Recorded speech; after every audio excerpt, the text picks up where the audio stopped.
मुस्लिम league का क्या? मुस्लिम league क्या है? मुस्लिम लीग मुसलमानों की सियासी जमात थी, और ये क्यों बनाई गई? मुसलमानों के हकूक़ के तहफ़्फ़ुज़ के लिए। सियासी जमातें क्या काम करती हैं? सियासी जमातें जो होती हैं वो प्रेशर ग्रुप के तौर पे काम करती हैं और अपने हकूक़ के तहफ़्फ़ुज़ के लिए हुकूमत से अपने मुतालबात मनवाती हैं। तो इसी तरह से ऑल इंडिया मुस्लिम लीग का क़याम 1906 में अमल में लाया गया ताकि मुसलमानों के हकूक़ व मफादात का तहफ़्फ़ुज़ हो सके। हम जब भी कोई तारीख़ में कुछ पढ़ रहे होते हैं, हमें बार बार नज़रिया पाकिस्तान की तरफ जाना पड़ता है। तो हमने देखा था कि 1857 की जो जंग आज़ादी थी, उसके बाद मुसलमानों पे अंग्रेज़ों ने जीना हराम कर दिया। अगरचे उस जंग में हिंदू भी बराबर के शरीक थे, मगर सज़ा सिर्फ मुसलमानों को दी गई।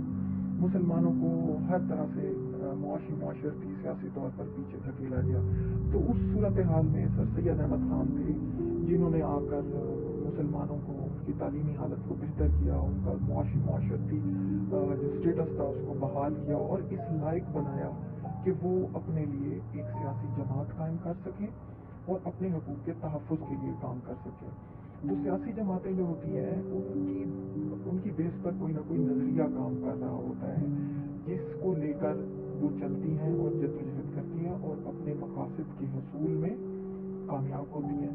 तो नज़रिया जो है वो एक तरह से क़ुव्वत मुतहरका का काम करता है, यानी जैसे गाड़ी में पेट्रोल डालते हैं हम, उस तरह से उसका एक काम होता है। तो हर जो तहरीक है उसको कोई ना कोई जमात चला रही होती है और उसकी बुनियाद में कोई नज़रिया होता है और उस नज़रिए को लेकर वो जद्दोजहद करते हैं। क्योंकि मैंने आपको बताया था कि खाली नज़रिया जहन में रखने से कुछ नहीं होगा, जब तक आप कोई लाया अमल अख्तियार नहीं करते, कोई एक्शन नहीं करते, जद्दोजहद नहीं करते, तो आप अपने मकासद तक नहीं पहुँच सकते।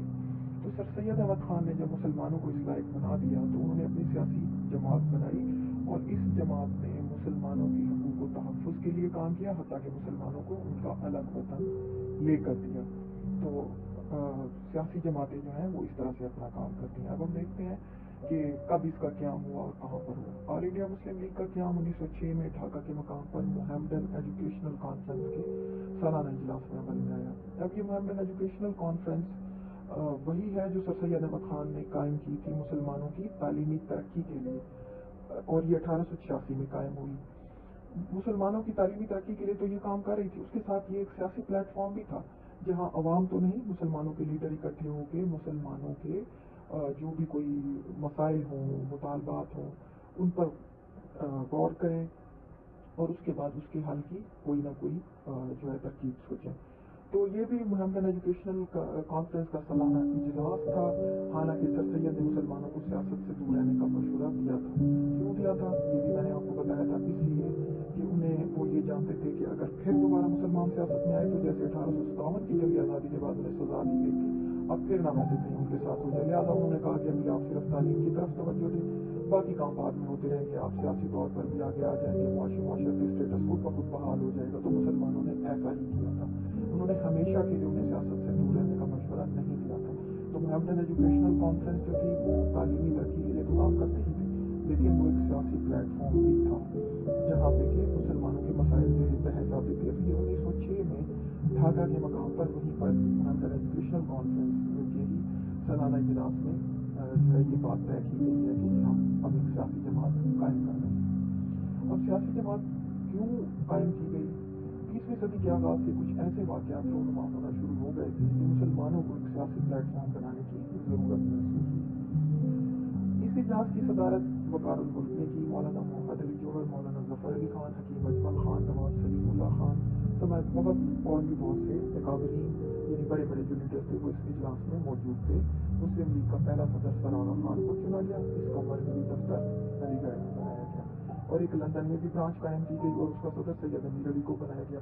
क्यों लंदन में ब्रांच कायम की गई? कि जी हुकूमत से जो बातचीत करनी होगी तो इस जमात का एक दफ्तर लंदन में भी होना चाहिए ताकि हुकूमत से जल्द अज जल्द बात हो सके।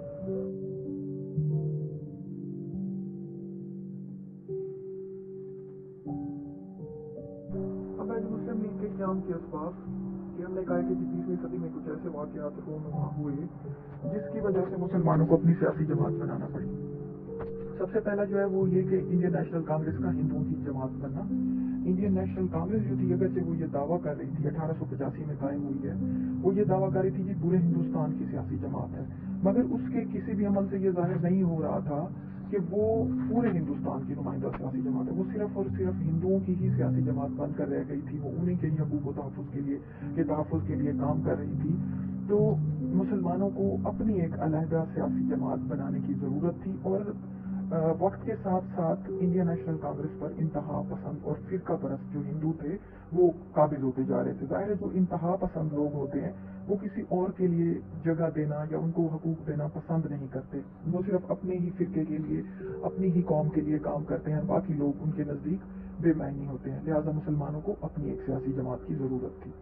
फिर दूसरा जो मसला था वो फ़िरका वारियत का था। तो मुसलमानों के खिलाफ हिंदुओं ने अपनी पसंद तहरीकों का आगाज कर दिया था, जिनमें शिद्दी जबरदस्ती हिंदू बना रही थी ये, फिर संगठन आर्य समाज जैसी तहरीकों से मुसलमानों के वजूद को खतरा था, और उनसे अहदा बरा होने के लिए मुसलमानों ने मुस्लिम लीग कायम कर ली थी। अब इंडियन नेशनल कांग्रेस जो थी वो दावा तो कर रही थी कि जी वो पूरे हिंदुस्तान की नुमाइंदा सियासी जमात है, मगर हकीकत में वो नहीं थी। ठीक है, यानी वो झूठ तो बोल रही थी या वो डिप्लोमेसी से काम कर रही थी, हिपोक्रेसी थी उसके अंदर, मुनाफकत थी कि सामने वो कुछ और बात करती थी मगर हकीकत उसकी कुछ और थी। लेकिन जो फिरका वाराना जमातें थी, ये शद्दी, सिंगटन, आर्या समाज, ये तो वाकयातन मुसलमानों के साथ जो है जुल्म सितम कर रही थी। मसलन जो ये सियासी जमात, ये फिरका वाराना जमातें थी, ये मुसलमानों के मजहब पर हमले कर रही थी। हुज़ूर सल्लल्लाहु अलैहि वसल्लम और इस्लाम पर बहुत ही यानी गलत किस्म की जो है वो इल्ज़ामात ये लोग लगा रहे थे, ज़बरदस्ती हिंदू बना रहे थे। अगर कोई गाय ज़िबा करता था तो उसके घर पर हमला किया जाता था, यानी गौ रक्षा सभा भी एक तंजीम थी। वो लोग जो थे वो जाकर मुसलमानों को उनके घरों में या तो आग लगाते थे या ज़िबा कर देते थे या उन्हें बहुत ज़्यादा नुकसान पहुंचाने की कोशिश करते थे। तो इस ऐसे वक्त में मुसलमानों को अपनी एक सियासी जमात की ज़रूरत थी। फिर उसके बाद तकसीम बंगाल की मुखालफत।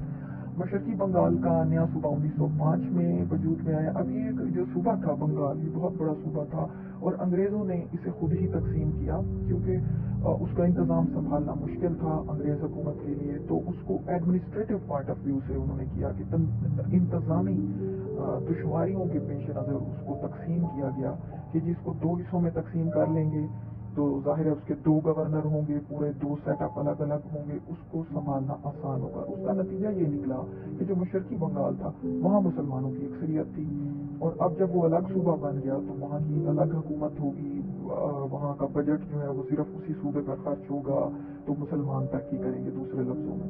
जबकि पहले क्या सिलसिला था, जब पूरा बंगाल था सारा बजट मगरबी बंगाल में खर्च हो रहा था।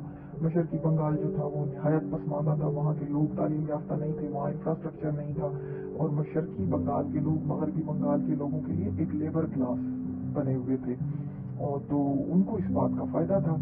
लेकिन जब अलग सूबा बन गया तो इस पर कांग्रेस ने भी वावेला किया और हिंदुओं ने इसकी शदीद मुखालफत की।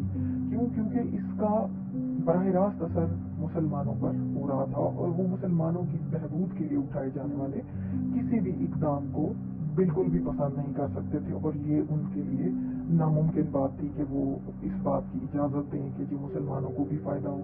हालांकि ये तकसीम मुसलमानों के उनकी ख्वाहिश पर नहीं हुई थी। मुसलमान बेचारों को तो ये पता भी नहीं था, वहाँ के लोगों को ना वो तालीम याफ्ता थे कि हमारे कौन से हकूक़ हैं जिनकी जो है वो गसब किए जा रहे हैं या हम महरूम हैं उनसे। ये तो अंग्रेज़ों ने खुद की अपनी एडमिनिस्ट्रेटिव पॉइंट ऑफ व्यू से की, और उसका फ़ायदा पहुंच गया मुसलमानों को, जिस पर कांग्रेस ने जो है शोर गुल शुरू कर दिया। हिंदुओं ने भी किया, कांग्रेस ने भी किया, जो ये दावा कर रही थी कि जी वो मुसलमानों की भी सियासी जमात है। तो अब मुसलमानों के लिए लम्हा फिक्रिया था कि हमारी अपनी एक सियासी जमात होनी चाहिए जो हमारे हकूक़ और मफादात के तहफ़्फ़ुज़ के लिए काम करे।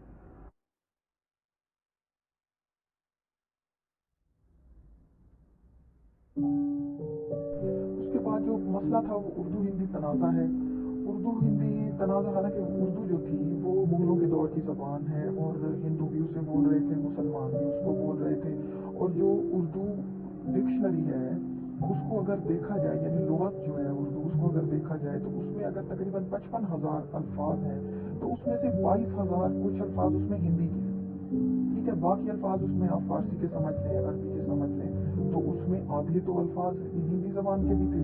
لیکن ہندوؤں کو اس بات کا دکھ تھا کہ یہ جو فارسی یا عربی زبان ہے یہ مسلمانوں کی مذہبی زبان یا قرآن پاک جیسی عربی ہے، تو وہ نہیں چاہتے تھے کہ اب یہ اردو جو مسلمانوں کے دور کی ایک زبان ہے اس کو رائج ہونا چاہیے، تو انہوں نے انگریزوں کے ساتھ مل کر اس کو ختم کرنے کی کوشش کی اور دیوناگری رسم الخط کو ملک میں رائج کرنے کی کوشش کی، جو کہ متروک ہو چکا تھا، جس کو سیکھنا بھی لوگوں کے لیے مشکل تھا۔ اور اردو زبان میں مسلمانوں کا ایک بہت بڑا سرمایہ تھا، ظاہر ہے اردو مسلمانوں کی ثقافت اور ان کی پہچان کا ذریعہ تھا، اور اس کو اب ختم کرنے کی کوشش کی جا رہی تھی۔ تو ہندو انگریزوں کے ساتھ مل کر یہ سارا کچھ کر رہے تھے۔ 1867 میں انہوں نے اپنی یہ جو ہے وہ کوشش تیز تر کر دی۔ اس وقت سر سید احمد خان بھی موجود تھے، حالانکہ وہ اپنے اسکولز میں ہندو اساتذہ کو بھی جگہ دے رہے تھے اور وہ کہتے تھے کہ جی ہندوستان ایک خوبصورت دلہن ہے اور ہندو اور مسلمان اس کی دعا کے ہیں، مگر اردو ہندی تنازع کے بعد ان کا بہت دل خراب ہوا، وہ بد دل ہو گئے اور انہوں نے پھر اس ٹائم دو قومی نظریہ پیش کیا اور انہوں نے کہا کہ نہیں، یہ اب دونوں قومیں اکٹھی نہیں رہ سکیں گی، تو لہٰذا اردو ہندی تنازع اس وقت سے شروع ہوا اور وہ ختم نہیں ہو رہا تھا، اور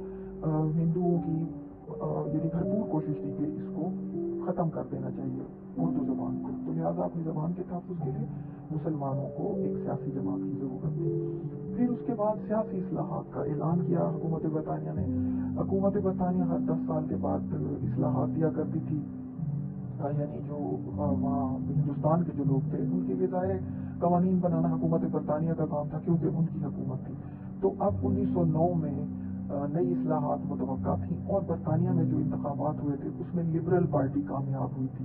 اب لبرل پارٹی کنزرویٹو کے مقابلے میں کامیاب ہوئی۔ کنزرویٹو کیا ہوتے ہیں؟ تنگ نظر ہوتے ہیں، یعنی وہ صرف اپنے ہی بارے میں سوچتے ہیں، جبکہ لبرل آزاد خیال ہے یا روشن خیال سمجھ لیں آپ، تو وہ دوسروں کو حقوق دینے میں تعامل نہیں کرتے، دیتے ہیں ان کو بھی حقوق کے جی باقی لوگوں کا بھی یہ حق ہے، یعنی ہیومن رائٹس پہ بلیو کرتے ہیں، انسانی حقوق پہ یقین ہے ان کا۔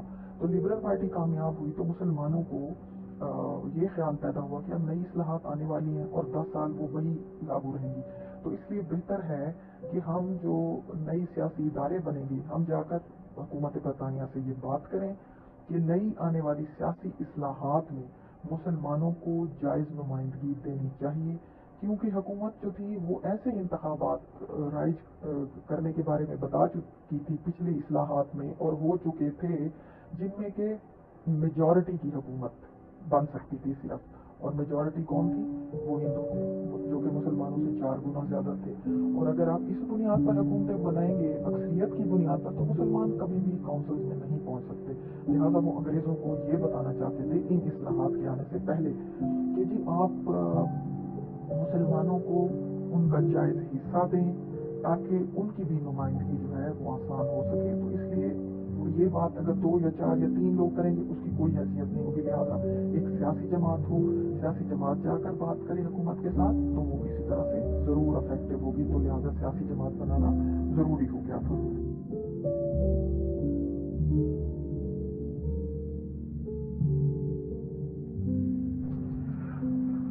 اچھا، شملہ وفد ہے، اس کے بعد سراغا خان کی قیادت میں مسلمانوں کا ایک وفد 1 اکتوبر 1906 کو برطانوی وائسرائے لارڈ منٹو سے ملا شملہ کے مقام پر۔ اچھا، اب یہ کیوں گیا؟ یہ 35 لوگ تھے اور ان کی قیادت سراغا خان کر رہے تھے، تو یہ جو وفد تھا یہ یہی بتانے کے لیے گیا تھا، یہ جو میں نے آپ کو بتایا کہ جی جو اصلاحات نافذ ہونی ہے اس کے اندر مسلمانوں کو ان کا جائز حصہ دیا جائے، تو اس وفد نے جا کے وائسرائے لارڈ منٹو کو بتایا کہ مسلمان اگرچہ ہندوؤں سے تعداد میں کم ہیں، ٹھیک ہے، لیکن انہوں نے اس ملک پر 1000 سال تک حکومت کی ہے، لہٰذا ان کی اہمیت کو ان کی تعداد سے نہ دیکھا جائے، یہ دیکھا جائے کہ آخر وہ 1000 سال تک حکومت کرتے رہے ہیں تو ان میں کچھ تھا، یعنی مسلمانوں کو ایک اقلیت کے طور پر بالکل بھی نہ دیکھا جائے بلکہ ان کو ایک الگ قوم کے طور پہ دیکھا جائے، لہٰذا ان کے جو سیاسی، ثقافتی، اقتصادی اور دیگر حقوق ہیں ان سب کو پورا ہونا ضروری ہے۔ تو انہوں نے جب اپنی وہاں پر عرضداشت پیش کی، یعنی اپنی جو انہوں نے جسے کہنا چاہیے جیسے ہم گزارش کرتے ہیں، گزارشات پیش کی، تو انہوں نے کہا دیکھیں آپ صرف ہیں 30 یا 35 لوگ، اس سے کوئی فرق نہیں پڑتا، یہ چیزیں ساری میں آپ کی حکومت برطانیہ کو بھیج بھی دوں تو وہ ردی کی ٹوکری میں اس کو پھینک سکتے ہیں، اگر آپ یہ ایسا کریں کہ آپ اپنی سیاسی جماعت بنا لیں، ٹھیک ہے، سیاسی جماعت بنا کر یہی سارے مطالبات آپ مجھے دیں تو میں ایک جماعت کی طرف سے جو ہے آپ کی یہ ساری معروضات جو ہوں گی، گزارشات، میں حکومت کو اپنے جو ہے اچھے کمپلیمنٹس کے ساتھ بھیج دوں گا، تو آپ کو اس کا ضرور فائدہ ہوگا۔ تو آپ سیاسی جماعت کی طرف سے آپ یہ ساری اپنی گزارشات لے کر آئیں، یہ چند لوگوں کی بات کو نہیں مانا جائے گا، یہی کہا جائے گا کہ 30 لوگ یہ چاہتے ہیں یا 35 لوگ۔ تو سیاسی جماعت جو ہوتی ہے وہ پوری ایک قوم کی، ایک بہت بڑے لوگوں کی نمائندگی کر رہی ہوتی ہے، اور اس کو ماننا حکومت کے لیے ضروری ہو جاتا ہے، لہٰذا آپ سیاسی جماعت بنائیں اور پھر میرے پاس اپنی یہ گزارشات لے کر آئیں۔ تو بہرحال انہوں نے اس وقت وہاں پر جو مطالبات دیے وہ یہ تھے کہ جی انتخابات میں ہمیں جدا گانا طریقہ انتخاب ہونا چاہیے، یعنی مسلمان اپنے نمائندے چنیں، ہندو اپنے نمائندے چنیں، کیونکہ اگر اکٹھے آپ مخلوط طریقہ انتخاب کے ذریعے سے کریں گے تو وہ ظاہر ہے ہمیشہ ہی اکثریت کی حکومت ہوگی، اور اکثریت ہندو ہی ہیں، تو مسلمانوں کے لیے کبھی بھی کونسلز میں جگہ نہیں ہوگی۔ اس کا نتیجہ یہ ہوگا کہ دونوں قوموں کے درمیان کبھی بھی امن قائم نہیں ہو سکتا، اور پھر آپ کو ہی اس سے نمٹنا پڑے گا۔ تو اسی طرح سے انہوں نے کہا کہ ہمیں نہ صرف یہ کہ کونسلز میں نمائندگی چاہیے، یونیورسٹی میں، ملازمتوں میں، ہر جگہ مسلمانوں کا ان کی آبادی کے تناسب سے حصہ ہونا چاہیے، تاکہ زندگی کے ہر شعبے میں مسلمانوں کی بھرپور طریقے سے نمائندگی ہو سکے۔ تو وائس رائے نے ان سے حوصلہ افزا باتیں کی۔ وفد نے محسوس کیا کہ اس سیاسی جماعت کی تشکیل کا اب وقت آ گیا ہے، اور چند ہفتوں بعد آل انڈیا مسلم لیگ قائم کر دی گئی۔